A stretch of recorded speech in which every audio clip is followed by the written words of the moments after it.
So we will open the meeting at 5:31.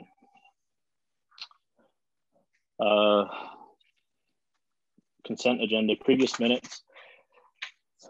I wasn't at the last meeting, so can I vote on them? Or do we move to I think next meeting? Other three are okay with it. I mean, that is a quorum of who's there at your meeting today. I would say you could move on it. And if there's someone that has a question at your next meeting, you could bring it back up. Okay. Do we want to do everything? Policy, second read for prevention of sexual harassment as prohibited by Title IX and homeless students.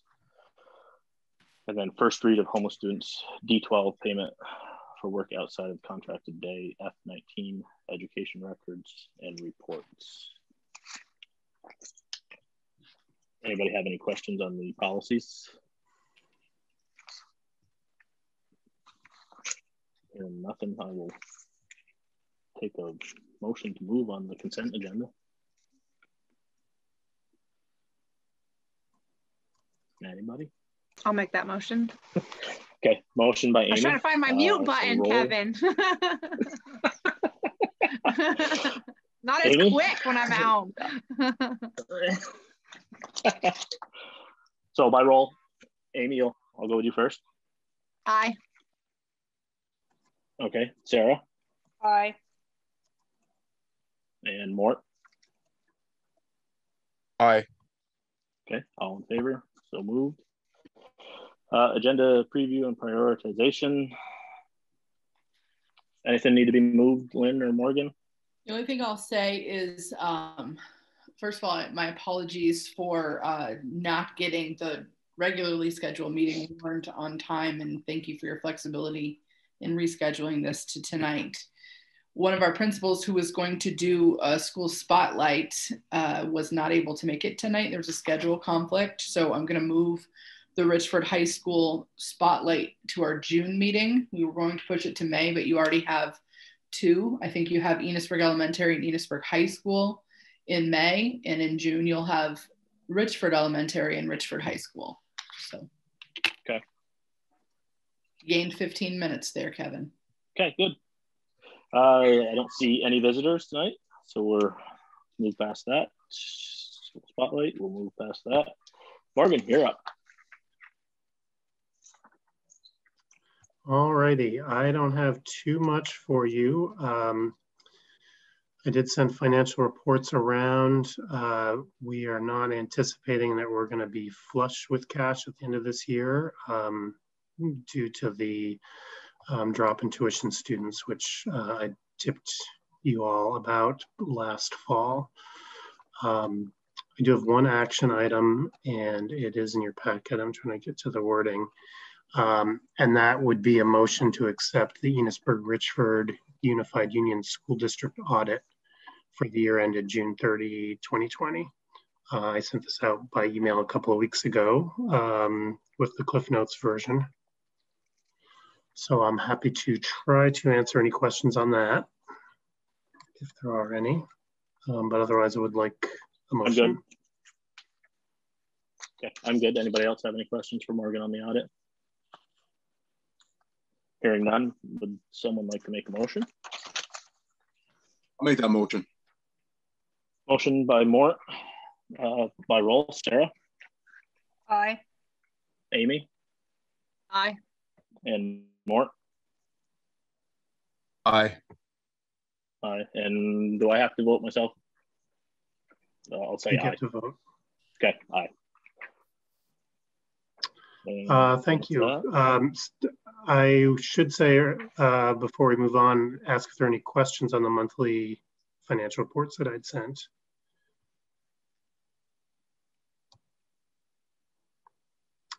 And not seeing any. The update on next year's budget, as I have in the report, is that you're outside of the window of reconsideration. So you do have a budget for next year, which is nice.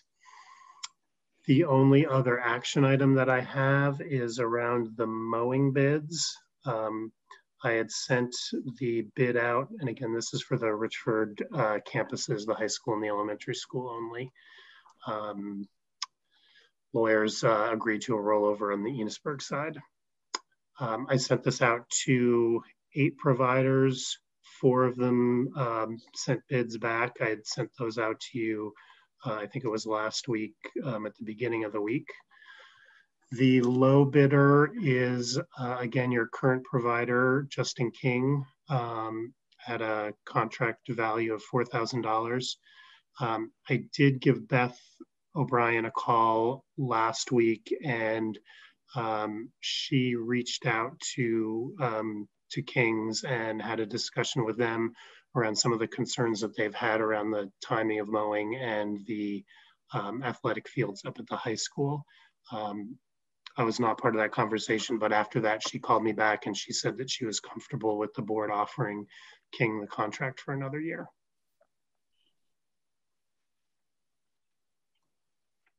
Okay, I'm okay with it. I don't know how anybody else feels. I know Polly reached out to me and said that her vote would be for lawyer. She likes the quality of work that they do, but I'm okay with saving quite a bit of money and sticking with the incumbent that we have here in Richford.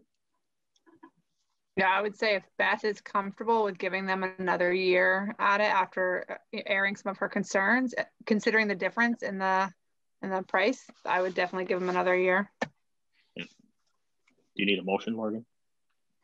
Probably should have a motion directing me to negotiate a contract with King's. Okay. I'll make that motion. Oh, Amy made it. Look, I'm quick now. You are. Sarah? Aye. Mort? Aye. Amy? Aye. And I'm an aye. So motion carried for Morgan to negotiate with Kings. And that is all I have. That's it. This might be record time unless Lynn, you're up. Don't Are you going to slow us down? Okay, so you didn't finish the unless Lynn talks too long, I think is what you were going to say. I'll try to be quick. So under personnel, I do have some professional staff hiring that I'd like you to approve. It was in your board notes. So Cold Hollow Career Center partnered with Enosburg High School and Richford Junior Senior High School to turn 3 part-time positions into 1 full-time position. So they would like to hire Levi Irish as the co-op and work-based learning coordinator. So she'll be doing that work in all 3 of those schools, which makes a ton of sense. Richford Elementary School has been quick out of the gate and has 3 teachers hired for this next year. So Emmeline Freeman in kindergarten, Samuel Cavazos in 2nd grade, and Catherine Villatoro in kindergarten. So if the board would make a motion to approve hiring of those staff members, that would be great.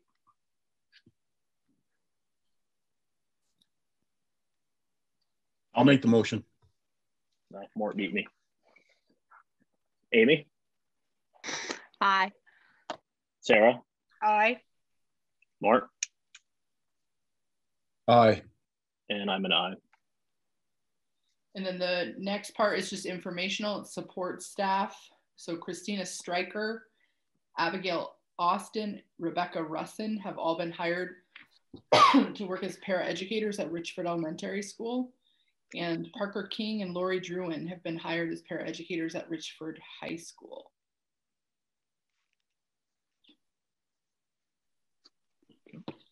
Next up, we have, it is that time of the year where contracts have just gone out and people are starting to make moves. So we have some folks who have already given us an indication that they won't be returning.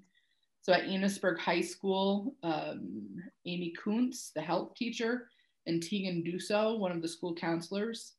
The Richford Elementary School is Courtney Jones, kindergarten teacher, Melinda King, 2nd grade teacher, and Alicia Lawyer, the pre-K teacher. And at Richford Junior Senior High School, this one you don't need approval on, but I'll just inform you, Brenda Jewett, the part-time custodian, also resigned effective March 26th.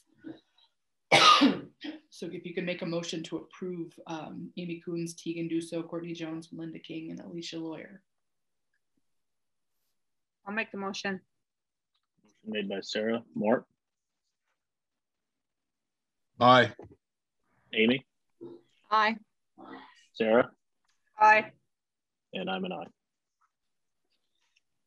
I will say that I'm certain already that this is not updated because I'm sure we have some openings since I wrote this a week and a half ago. So the open positions at that time, we had at Enosburg High School band, health, an anticipated English position, and a school counselor position at Richford Elementary. We had a kindergarten, part-time librarian. They're actually partnering with Montgomery to try to make that a full-time position between the two schools. And they also have a part-time school counselor. We're doing some shifting. So instead of one of the counselors splitting time with the high school and the elementary school, the high school is keeping more, and the elementary school is going to partner with Montgomery to get a full-time position in pre-K. And at the high school, they're looking for a part-time custodian.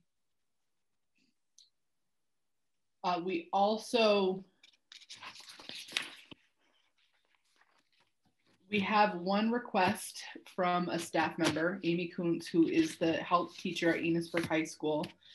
She is out of leave time, and she knows that she has a couple of days that she has to take between now and the end of the year.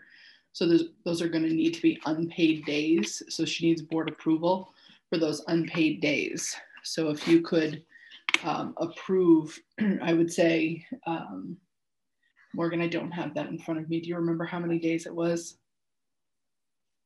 The number of days that she had requested? I don't remember. She emailed us, didn't she? Did she email you directly? I think so. Prepared for this last week. I didn't remember that I had to look up that. Let me see if I can.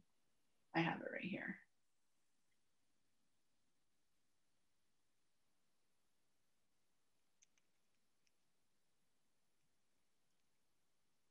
Okay, so it looks like she has not said a specific number of days, but she's identifying 3. So could we say not to exceed 5 without her having to come back to you? Is that reasonable? I think so. Yeah, I think based on her letter and that background information, it makes sense. We need a motion for that one. Okay. I can make that motion. Okay. Motion made by Amy to accept the unpaid leave request. Sarah? Aye. Mort? Aye. Amy? Aye. And I'm an aye. Motion carries. I have nothing under student. And just in terms of COVID related updates, in terms of increasing time in person, we have really gone back and forth about what our plan is for getting more in-person time. And where we've landed is after the April break, we're going to make sure that all of our middle school students are back for 4 days a week. We reached out to families and to staff to get a sense of what the support for 4.5 days would be. And people really identified that as problematic in terms of transportation midday for families who are working. And they really said they would rather see us stick with 4 if we couldn't go to 5.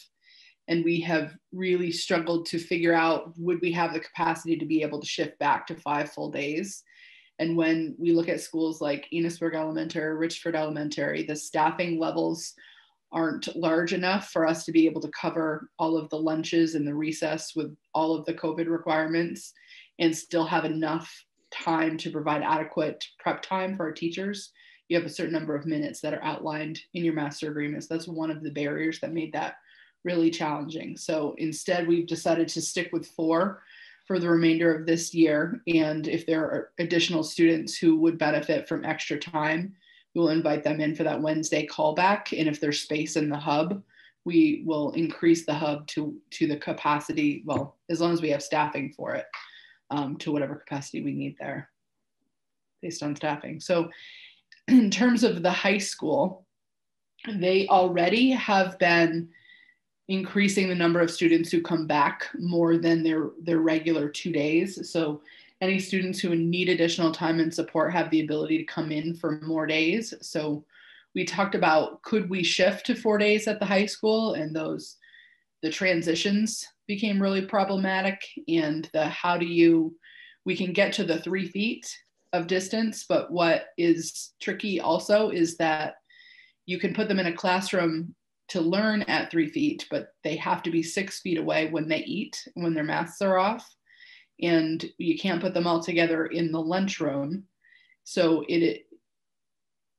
although that the distancing requirements changed, with masks off really made it complicated. So we're not shifting to 4 days for the high school, but again, if there are students that need additional time and support, they've built in systems and capacity to be able to bring those students back for more time if they need it. They also, in talking with students, identified a lot of them have jobs, and they have, it would be tricky for them to go back to a required extra 2 days for those final 6 weeks of the school year, and it would create a barrier for some of those students to be able to attend in person. So they're not adding those days in. Any questions on that? So I gave you the revised health and safety guidance in one of the previous weekly COVID updates. So I don't know if you want me to go in more depth there, or if you're feeling pretty solid about that. Okay. Still waiting from the Agency of Education. It sounds like we should be seeing end of year celebration guidance soon. They have made it clear to us that we can expect that our guidance will mirror the I think it's called Vermont Forward guidance. So it'll be based on square footage inside and number of unvaccinated individuals. I'm not sure how that applies to us in terms of knowing that, but I think our guidance is going to be written in a really similar way to the Vermont Forward plan. So it appears we will have a path forward for some indoor end of the year celebrations for our students. So one thing in talking with the principals and in their conversations with some people in the community is that there are some things that we did last year that they're hoping to make new traditions because they went over so well. So they're in the process of having conversations in each of their buildings around, given the health and safety guidelines, what we think it's going to say, what it's likely to say, how can we make graduation really special for our students this year? Add in some tradition and some new traditions. So we'll have hopefully more information on that at the next board meeting. We're up to our elbows in pandemic response planning, I think is a fair way to summarize. We have a lot of work to do. We had our first phase that we had to get in last week, and that was our comprehensive needs assessment. So that went in on Friday. And that was really just doing a deep data dive into the 3 components in the recovery plan. That's the social emotional learning, mental health and well-being, engagement and truancy, and academic proficiency. So now that we have that phase 1 done, we're now in the phase 2 part where we're trying to identify now that we know all of the data, we've been able to identify all of the data, what's our theory of action for improvement, and then identifying what the goals are, and then what human and material resources we need to accomplish the goals for improvement and for planning forward. So that's really where we're at. There's going to also be a phase 3 that'll come next year, where it'll be a data and analysis of the work that we planned, and we'll have to do some evidence-based reflection on how that went and make some revisions to our plan. So in our work in FNESU, there are kind of 3 criteria that I've asked the central office leadership team and our principals to really think about in terms of planning forward, because we have this recovery money through ESSER and some other funding sources that are, kind of an infusion of resources that we don't typically have.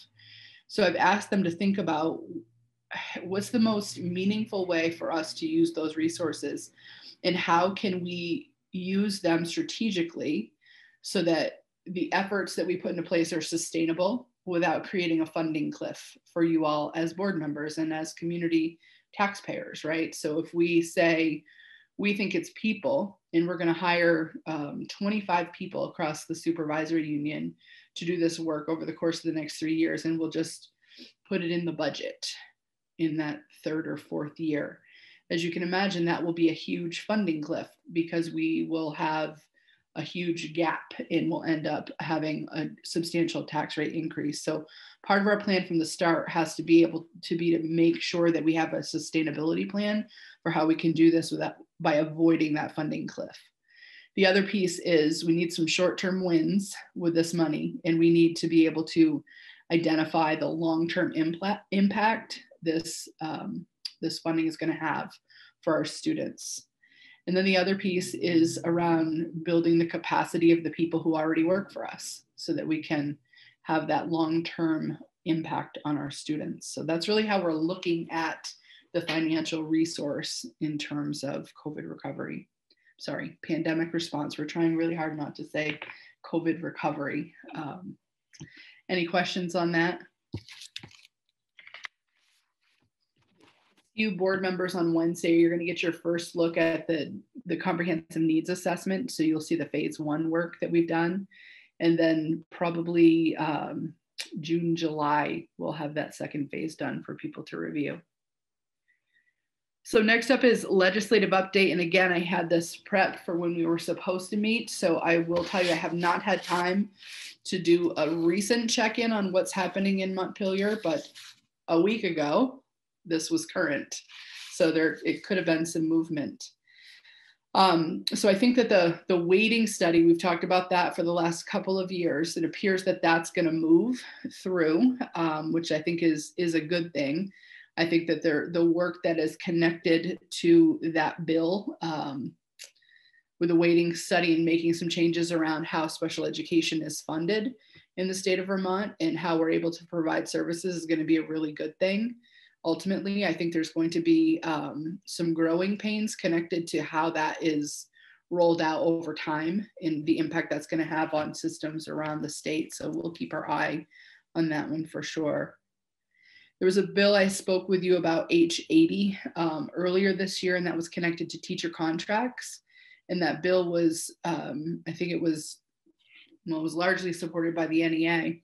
And it would have given teachers the ability to sign contracts and then continue to look for work through a period of time in the summer, which would have been really, really challenging for us. So we struggle with turnover here. We know that we have, because of where we're situated right at the top of the state, we're only drawing candidates from, if you'll think of it as a hiring circle, right? We have about 180 degrees that we can draw candidates from. We don't really draw anyone north, right? So we're limited in that because of our geography, and we are close enough to Chittenden County where we oftentimes will lose staff once they've been with us for a few years, and then they leave to go to Chittenden County. So we're turning over around 20 to 25% of staff each year. So it's a big deal for us. And we're struggling with, when we do hire, and the number of candidates in the pool is not very large. So if that bill had passed, it would have been really detrimental. We would have probably not had candidates at that point in the summer. And thankfully, it does not appear that that is going anywhere this legislative session. I think you've probably heard a lot about universal meals by now. And I think that there was a proposal to fund universal meals for all students in the state of Vermont. And I think that was around, they were anticipating between $25 and $35 million would have been the price tag for that. And that would have been money that had come off the top of the education fund. So that would have had a pretty substantial tax rate impact for all of us across the state. So it looks now like it's more likely to be a universal breakfast plan. And that's something that's going through the Senate. And that approach looks like it will cost about $6 to $10 million in the education fund. So we'll continue to watch that as well. The teacher pension, I'm sure you noted that was pretty highly controversial. I think that it's common knowledge that the teacher pension system is in desperate straits, as is the state employee pension. I don't think I'm saying that correctly. The state employee pension program as well. So they know they need to do something, but what they're going to do to maintain the solvency of those systems has yet to be determined. They had a pretty pretty radical approach in the first round that that Beth Pierce, the treasurer, the state treasurer, proposed. And at this point, it's been put on pause. And what they're saying is they're going to put together a study committee to look at it over the summer. I'm not sure exactly what's going to happen with that, but what I have been told is if we don't look at this soon and we don't come up with a solution soon, the hole is going to get deeper and deeper, and it's going to put that system at risk of not being solvent. So that's where we're at with the teachers' pension system. Any questions on any of the legislative update? That's all I have for you then.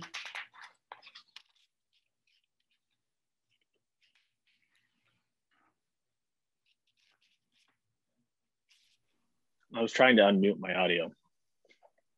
It wasn't working. Sorry for the delay. So that's it. Then we move to board business. Next meeting is on May 11th. And then music program is on here. Rick asked me to move that to the next meeting for board business. Okay. I'll have Doreen. Okay. Teacher appreciation gift with a question mark because I'm not sure what that means on here. So didn't we decide on doing the socks again? I don't remember. I think that Polly might have put that on your agenda. We had talked about it one, I don't know if it was our last meeting or the one before, but I wonder if she was going to look into it, and maybe that's why it got put on this agenda. I'm texting her. Maybe. We maybe can move that one to the next meeting too. The tricky part with that is your teacher appreciation week is the first week of May. May, yeah. So you're gonna be appreciating them after their teacher appreciation, which is fine. But better late than never, right? True. We're just trying to add more appreciation. She may have actually contacted Courtney.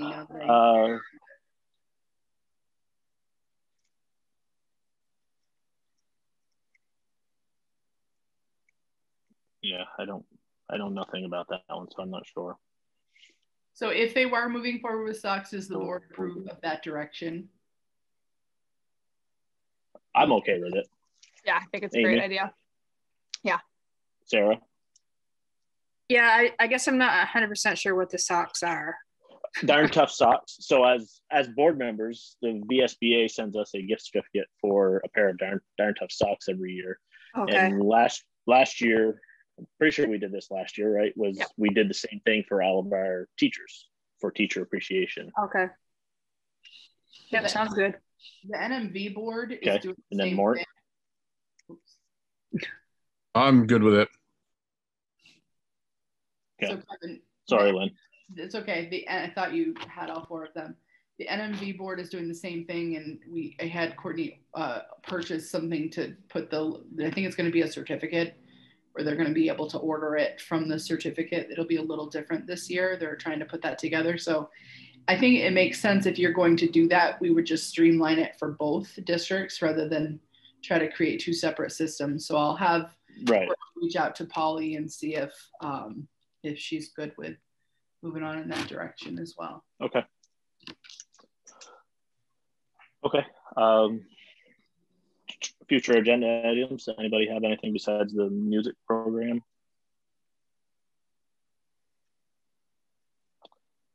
Kevin, I know that you do have one principal on this. I didn't know if Jen had anything she wanted to add under principals. Oh, sorry. I jumped out right over all the principals' reports. Well, I'm on vacation mode. I know this is a golden opportunity, but my information was all informational. So. Okay. Thank you. Sorry. I will recognize you, Kevin, from now on. After you spoke. In public, yes. It's the mask. So, okay. I'll entertain a motion to adjourn. I will make a motion to adjourn. Sarah? Aye. Mort? Aye. Amy? Aye. And I'm an aye. Thank you all. Have a great night. Have a good night.